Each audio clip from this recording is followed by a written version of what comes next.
இதுக்கு நான் என்ன சொல்ல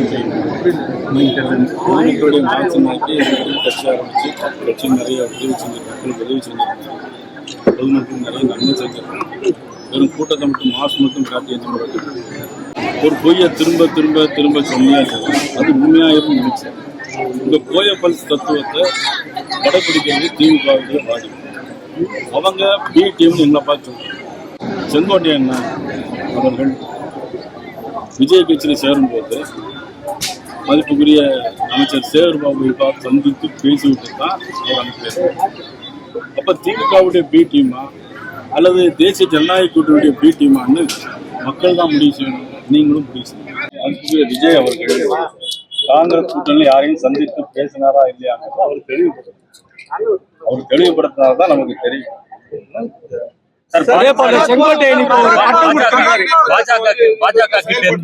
அதிமுகவை காப்பாற்றணும் டெப்டி சிஎம் உதயநிதி ஸ்டாலின் சொல்றாரு.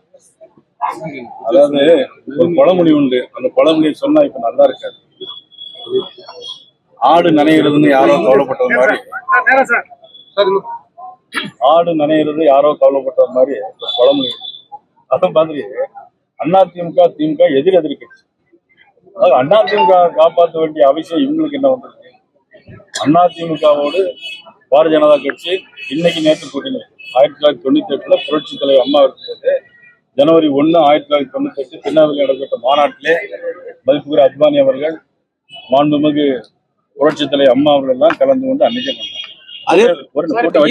கூட்டணி வச்சிருந்தாங்க. ஆனா 90 அதே விமர்சனம் பண்ணாங்க, மதிப்புக்குரிய கலைஞர் விமர்சனம் பண்ணாங்க.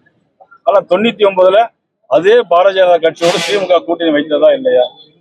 ஆக இவங்களுக்கு வேணும்னா ஒண்ணு பேசுவாங்க, வேண்டாம்னா ஒண்ணு பேசுறாங்க.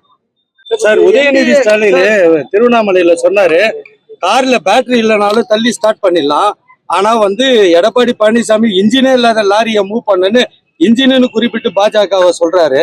அவங்க தொடர்ந்து சொல்றது என்னன்னா, தமிழகத்துல தாமரை மலரத்துக்கு வாய்ப்பே கிடையாது, மலரவே மலராதுன்றாங்க. தாமரை மலராதுன்னு இவர் எப்படி சொல்ல முடியும்? தேர்தல் வரணும், தேர்தல் அறிவிக்கணும், கூட்டணி பேச்சுவார்த்தை முடியணும், மக்கள் வாக்களிக்கணும். திமுக என்னைக்காவது தொடர்ந்து ஜெயிச்சிருக்கா? இதே மதிப்பு உதயநிதி ஸ்டாலினுக்கு நான் கேள்வி வைக்கிறேன்.